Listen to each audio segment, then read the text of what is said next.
Hello everyone, this is विवेक पांडे। और बेटा last video में हम लोग बात कर रहे थे एबायोटिक फैक्टर्स के बारे में, जिसमें हम लोगों ने बात कर ली थी टेम्परेचर और वाटर। उसमें मैंने आप लोग को बताया कि टेम्परेचर इकोलॉजी का मोस्ट रेलेवेंट फैक्टर होता है, ठीक है। देन उसके बाद में second most relevant factor water होता है, ठीक है बेटा। अब हम लोग उसके आगे बात करेंगे लाइट के बारे में, ठीक। चलो बेटा बात करते हैं लाइट के बारे में। तो लाइट का अल्टीमेट सोर्स जो होता है वो सन होता है। क्या होता है? Ultimate source of light is sun, ठीक है बेटा। Plant produce food through photosynthesis, और प्लांट को फोटोसिंथेसिस करने के लिए लाइट की रिक्वायरमेंट होती है। लाइट प्लांट के फोटोसिंथेसिस के लिए बहुत जरूरी है और उसी से वो फूड का फॉर्मेशन करता है। तो अर्थ पे जितने भी ऑर्गेनिज्म हैं उनका फूड कहां से आता है? फोटोसिंथेसिस से आता है। अगर कोई बोलता है कि मैं प्लांट्स को नहीं खाता हूं, एनिमल्स को खाता हूं, तो एनिमल, जिस एनिमल को वो खा रहा है, जिस भी एनिमल को खा रहा है, वो किसको खाता है? प्लांट को खाता है। तो अल्टीमेट सोर्स ऑफ फूड क्या है? फोटोसिंथेसिस, ठीक है बेटा। तो फोटोसिंथेसिस से हमारा फूड का फॉर्मेशन होता है, तो इस बात को आप लोग ध्यान रखेंगे। Next, small plant herbs are growing in forest are adapted to photosynthesis in very low light condition because are overshaded by tall canopy tree, ठीक है बेटा। क्या होता है? फॉरेस्ट के अंदर बहुत लंबे लंबे ट्री होते हैं, ठीक है। तो वो क्या करते हैं? कैनोपी बना लेते हैं, एक छांव बना लेते हैं, ठीक है बेटा। छतरी के आकार की स्ट्रक्चर बना लेते हैं, जिससे क्या होता है, हमारे जो हर्ब सर्ब होते हैं वो उसके नीचे छाया में आ जाते हैं, तो उनके तक कम लाइट इंटेंसिटी पहुंच पाती है। तो वो जो हर्ब और सर्ब हैं वो इस तरीके से अडॉप्ट हो चुके हैं कि वो कम लाइट इंटेंसिटी पे भी फोटोसिंथेसिस करके क्या कर लेते हैं? फूड का फॉर्मेशन कर लेते हैं, ठीक है बेटा। तो कुछ प्लांट होते हैं जो छांव में भी फोटोसिंथेसिस कर लेते हैं, ठीक है। शेड लविंग प्लांट को हम लोग बोलते हैं सायोफाइट्स। क्या बोलते हैं बेटा? सायोफाइट्स, ठीक है। और जो हाई लाइट इंटेंसिटी के अंदर जो फोटोसिंथेसिस करते हैं उनको बोलते हैं हम लोग हीलियोफाइट्स, ठीक है बेटा, ध्यान रखना। शेड लविंग प्लांट जो होते हैं उनको सायोफाइट्स बोलते हैं, और जो हाई लाइट इंटेंसिटी के अंदर फोटोसिंथेसिस करे उनको हीलियोफाइट्स बोलते हैं, ओके। अब plant depend on sunlight for photo periodic requirement for flowering. आप लोग को पता है प्लांट फिजियोलॉजी आप लोग पढ़ चुके हो, तो उसमें मैंने बताया था फोटो पीरियोडिज्म, ठीक है। ऐसी फिजियोलॉजिकल रिएक्शन जो लाइट के प्रेजेंस में होती है उसको हम लोग बोलते हैं फोटो पीरियोडिज्म। तो इससे क्या होता है? फ्लावरिंग होती है, ठीक है। अब प्लांट लाइट के ड्यूरेशन के ऊपर इसमें डिपेंड करता है, ठीक है। फोटो पीरियड का मतलब क्या होता है? टाइम। फोटो मतलब लाइट का टाइम के ड्यूरेशन, कितने ड्यूरेशन के लिए लाइट पड़ रही है प्लांट के ऊपर, उस पर डिपेंड करता है फ्लावरिंग, ठीक है बेटा। तो इस तरीके से तीन कैटेगरी के प्लांट होते हैं। एक शॉर्ट डे प्लांट जिनको क्रिटिकल से कम लाइट का टाइम चाहिए होता है, ठीक है। क्रिटिकल जो टाइम पीरियड है उससे कम लाइट के टाइम पीरियड पे वो क्या करते हैं? फ्लावरिंग करते हैं। जो लॉन्ग डे प्लांट होते हैं उनको क्रिटिकल टाइम से ज्यादा ड्यूरेशन की लाइट चाहिए होती है फ्लावरिंग के लिए। और कुछ प्लांट होते हैं डे न्यूट्रल प्लांट, उनको टाइम ड्यूरेशन लाइट से कोई प्रभाव नहीं पड़ता है, वो किसी भी ड्यूरेशन पे फ्लावरिंग कर सकते हैं। तो इस तरीके से तीन कैटेगरी में प्लांट बनाए। तो प्लांट के ऊपर लाइट की टाइम के ड्यूरेशन का भी इफेक्ट पड़ता है, ठीक है बेटा। तो बेटा फोटो पीरियोडिक इफेक्ट की बात करें तो इससे लाइट का ड्यूरेशन जो है उससे क्या हो रहा है? प्लांट का फ्लावरिंग इफेक्ट होता है, ठीक है बेटा। अलग अलग प्लांट अलग अलग लाइट ड्यूरेशन पे क्या करते हैं? फ्लावरिंग करते हैं, ठीक है। अब बात करेंगे हम लोग एनिमल्स की। क्या एनिमल्स के भी ऊपर लाइट के ड्यूरेशन का प्रभाव पड़ता है या इंटेंसिटी का प्रभाव पड़ता है? बिल्कुल पड़ता है, ठीक है। Animal use diurnal and seasonal variation in light intensity. तो एनिमल की अगर बात करें बेटा, use diurnal and seasonal variation in light intensity as cues for timing, ठीक है। क्यूज का मतलब होता है संकेत, ठीक है बेटा। तो ये जो दिन के टाइम पे, डाययूर्नल मतलब दिन के टाइम पे जो भी चेंज हो रहे हैं, ठीक है, लाइट इंटेंसिटी के अंदर या किसी सीजन के अंदर लाइट की इंटेंसिटी अलग अलग होती है, तो इसको एक संकेत की तरह यूज करता है एनिमल, ठीक है, टाइमिंग के लिए। किसके लिए? टाइमिंग के लिए, ठीक है। जैसे ही दिन होगा तो उसे पता लग जाएगा। जैसे चिड़िया क्या होता है? दिन जैसे ही होता है तुरंत अपने फोरेजिंग के लिए, खाना खाने के लिए निकल लेती हैं, ठीक है बेटा। इसी तरीके से कई सारे एनिमल होते हैं जो सीजनल ब्रीडर होते हैं, ठीक है। अलग अलग अलग सीजन में अपनी ब्रीडिंग करते हैं, रिप्रोडक्शन करते हैं, ठीक है बेटा। क्यों? क्योंकि अलग अलग सीजन में अलग अलग लाइट की इंटेंसिटी होती है, अलग अलग ड्यूरेशन में, तो अलग अलग एनिमल के लिए अलग अलग फेवरेबल सीजन होते हैं, उसमें भी लाइट का रोल होता है। माइग्रेटिंग एक्टिविटीज, ठीक है बेटा, माइग्रेटिंग एक्टिविटीज में भी क्या होता है, लाइट का रोल होता है। कभी कभी क्या होता है, जब दिन छोटे हो जाते हैं ना, तो उस समय लाइट की इंटेंसिटी कम होती है, तो सर्दियां पड़ने लगती हैं। तो जैसे आप लोगों ने नाम सुना होगा साइबेरिया, तो वहां से जो साइबेरियन बर्ड होते हैं वो भरतपुर में उड़ के आ जाते हैं, क्योंकि वहां पे ज्यादा ठंड पड़ती है, कम लाइट रहती है, तो कुछ समय के लिए माइग्रेशन क्या होता है, कुछ समय के लिए होता है, भरतपुर में आ जाते हैं, और जैसे उनका फेवरेबल टाइम आता है फिर वो कहां चले जाते हैं, अपने साइबेरिया में वापस चले जाते हैं। तो इस तरीके से एनिमल क्या करते हैं, दिन के टाइम पे भी और दिन में जो भी चेंज हो रहा है डाययूर्नल एक्टिविटीज के लिए, ठीक है, seasonal variation in light intensity, तो दिन के टाइम पे लाइट के अंदर जो चेंज आ रहा है और सीजन में जो चेंज आ रहा है उसको संकेत के तरह यूज करते हैं, किसके लिए, फॉरेजिंग के लिए, रिप्रोडक्टिव एंड माइग्रेटिंग एक्टिविटीज के लिए। तो लाइट इंटेंसिटी का रोल एनिमल के अंदर भी है। अब इसके लिए ग्लैंड जिम्मेदार होती है, जिसको बोलते हैं हम लोग पीनियल ग्लैंड। क्या बोलते हैं, pineal gland. Pineal gland light की इंटेंसिटी को सेंस करती है, ठीक है बेटा, उसके हिसाब से बॉडी को क्या करती है, मैसेज देती है। जैसे क्या होता है, दिन के टाइम पे हम लोग क्या करते हैं, ज्यादा एक्टिव रहते हैं, क्योंकि हमारी पीनियल ग्लैंड उस समय काम करती है, ठीक है बेटा। क्यों? क्योंकि वो लाइट को सेंस कर पाती है। क्या कर पाती है, सेंस कर पाती है। तो दिन के टाइम पे हम लोग एक्टिव हो जाते हैं। कुछ एनिमल क्या होते हैं कि दिन में लाइट में एक्टिव नहीं होते हैं, वो रात में एक्टिव होते हैं, जैसे नॉकटर्नल एनिमल्स, हमारे कॉकरोच, ठीक है बेटा। तो अलग अलग एनिमल अलग अलग लाइट इंटेंसिटी पे क्या रहता है, एक्टिव रहता है, ठीक है बेटा। तो एनिमल्स के अंदर, हमारे अंदर क्या होता है, पीनियल ग्लैंड होती है, जो हमारे सर्केडियन रिदम, कब हमें जागना है, कब हमें सोना है, इसको कंट्रोल करता है पीनियल ग्लैंड, ठीक है बेटा।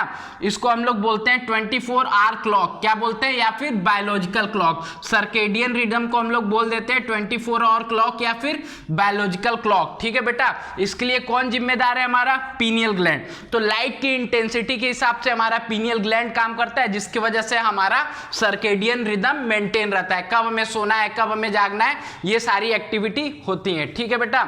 तो इसको आप लोग पहले स्क्रीनशॉट लो, फिर आगे की बात करते हैं।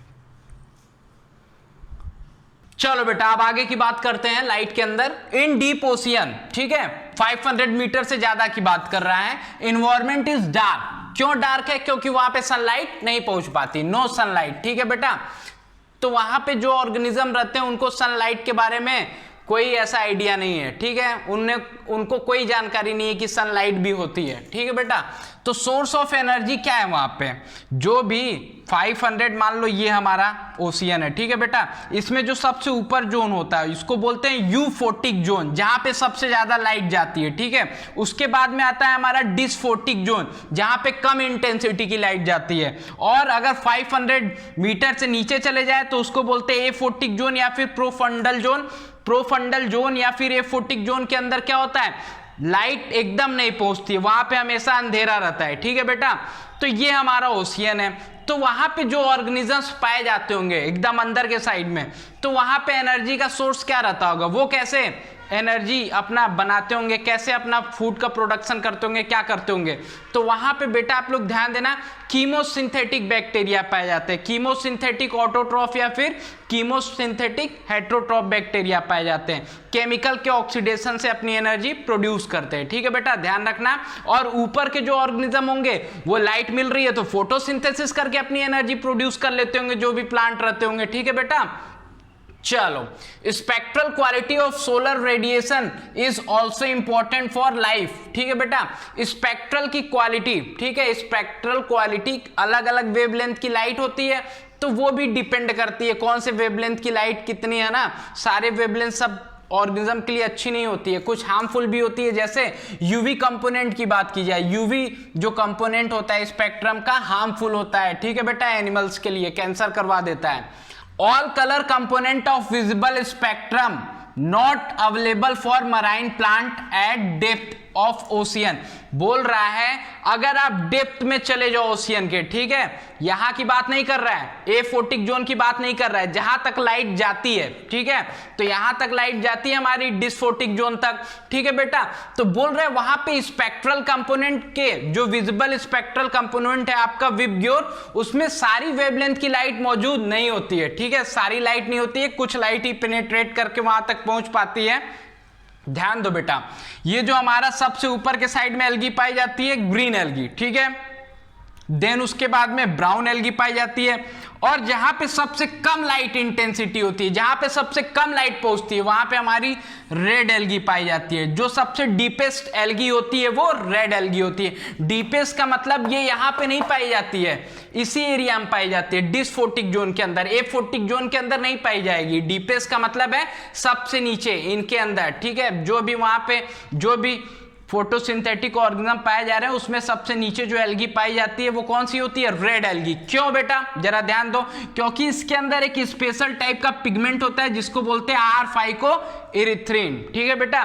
तो ये क्या करता है, जो हमारी सबसे ज्यादा पेनेट्रेट करके लाइट जाएगी, ठीक है, ब्लू और ग्रीन लाइट जाती है सबसे ज्यादा पेनेट्रेट करके, ब्लू और ग्रीन, ठीक है बेटा, ध्यान रखना। तो ये क्या करता है, इसके पास एनर्जी ज्यादा है, ब्लू ज्यादा एनर्जी वाली होती है, ठीक है, वेवलेंथ कम होती है, तो ये क्या करती है, ज्यादा अंदर तक पेनिट्रेट करके जा पाती है।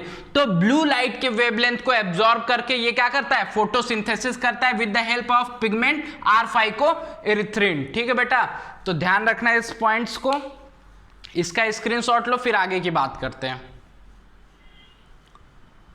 चलो बेटा, अब हम लोग बात करेंगे इकोसिस्टम के नेक्स्ट एबायोटिक कंपोनेंट सॉइल के बारे में, ठीक है बेटा। तो सॉइल जो होता है हमारा upper most layer of earth crust, earth crust का जो अपर मोस्ट लेयर होता है वो हमारा सॉइल होता है, ठीक है बेटा। और इसके स्टडी को हम लोग बोल देते हैं पीडोलॉजी। क्या बोलते हैं?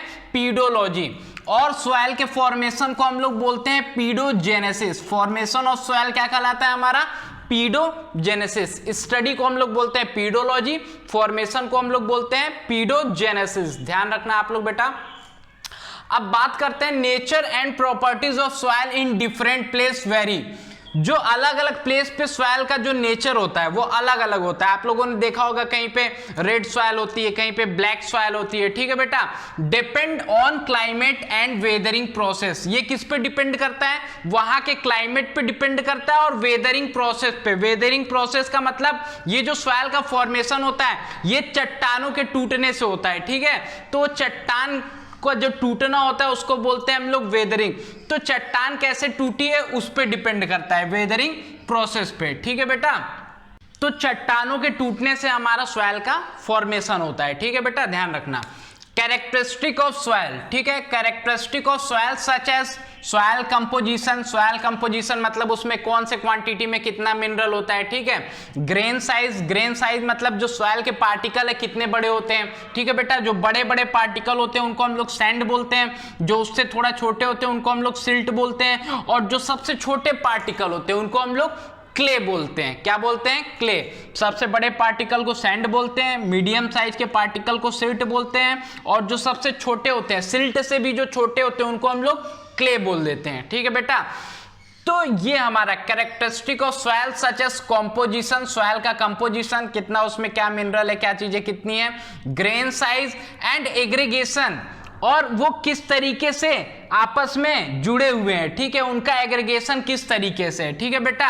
ये डिटरमाइन करता है दो चीजों को, डिटरमाइन पर्कुलेशन। पर्कुलेशन का मतलब होता है मिट्टी से पानी का छन्ना, ठीक है बेटा, and water holding capacity of soil. तो किस तरीके से हमारा सॉइल का अरेंजमेंट है, ये जो पार्टिकल्स पाए जा रहे हैं, ये जो ग्रेन की साइज एक तो कितनी बड़ी है और किस तरीके से अरेंजमेंट है। अगर बड़े बड़े पार्टिकल पाए जाएंगे, ठीक है बेटा, जैसे सैंड, तो उसमें आप पानी डालोगे तो तेजी से वो नीचे पूरा छन जाएगा, वाटर होल्ड नहीं कर पाएगा। तो ऐसा हमें मिट्टी क्या चाहिए? नहीं चाहिए, ये खेती के लिए सही नहीं है। और जो हमारा क्ले होता है इसके छोटे छोटे पार्टिकल होते हैं, तो इनके बीच में क्या होता है, जब पानी जाता है तो कैपिलरिटी की वजह से क्या हो जाता है, रुक जाता है, कैपिलरी फोर्स की वजह से रुक जाता है, क्योंकि इनके बीच में बहुत कम स्पेस होता है, छोटे छोटे पार्टिकल है, तो इसके अंदर वाटर क्या हो रहा है, रुक जा रहा है। तो इससे एक प्रॉब्लम है, वाटर इसके अंदर ज्यादा है लेकिन एयर की कमी हो जाती है। तो हमें दोनों तरीके की सॉइल नहीं चाहिए, हम अपने एग्रीकल्चर में ऐसी सॉइल यूज करेंगे जिसकी वाटर होल्डिंग कैपेसिटी भी अच्छी हो और उसके अंदर एयर भी हो। तो हम इन तीनों का मिक्सचर बना लेते हैं जिसको बोलते हैं लोम सॉइल। क्या बोलते हैं, लोम सॉइल। ठीक है बेटा, तो हम लोग लोम सॉइल का यूज करते हैं। हमारा जो इंडिया का एरिया है वो ऐसे ही सॉइल का होता है, लोम सॉइल का। ठीक है बेटा, तो इसलिए हमारे यहाँ एग्रीकल्चर अच्छे से होता है। अब बात करेंगे this characteristic along with pH, इन सारे कैरेक्टर्स के साथ में मिलके पीएच और mineral composition, topography determine the vegetation. Topography का मतलब समझो, ये सारे कैरेक्टर प्लस पीएच और मिनरल कंपोजिशन, साथ में क्या, टोपोग्राफी। टोपोग्राफी का मतलब होता है भौगोलिक रचना, कहां पे कैसा भौगोलिक रचना है, पहाड़ है कि गड्ढा है, ठीक है, कि प्लेन है, क्या है, कैसा है। ठीक है, तो ये सारी चीजें मिलकर डिटरमाइन करती हैं वहां का वेजिटेशन, कि वहां पे किस तरीके के प्लांट पाए जाएंगे। ठीक है, और आप लोग को पता है जैसे प्लांट वैसे एनिमल, और वैसा ही वहां का क्या होगा, इकोसिस्टम। ठीक है बेटा, तो ध्यान रखना कैरेक्टरिस्टिक अलोंग विथ ये सारे character, pH, mineral composition, topography. Topography मतलब भूगोल संरचना, बनावट कैसी है उस लैंड की, प्लेन है, माउंटेन है। ठीक है बेटा, ये सब डिटरमाइन करती है वहां का वेजिटेशन कैसा होगा, किस तरीके के वहां पे प्लांट आएंगे, और जैसे प्लांट आएंगे वैसे एनिमल आएंगे, और वैसे ही माइक्रोब आएंगे, और वैसे ही हमारा इकोसिस्टम होगा। ठीक है बेटा, अब बोल रहा है लास्ट लाइन वहां पे एनसीईआरटी के अंदर, aquatic environment sedimentation characteristics often determine the type of benthic animal.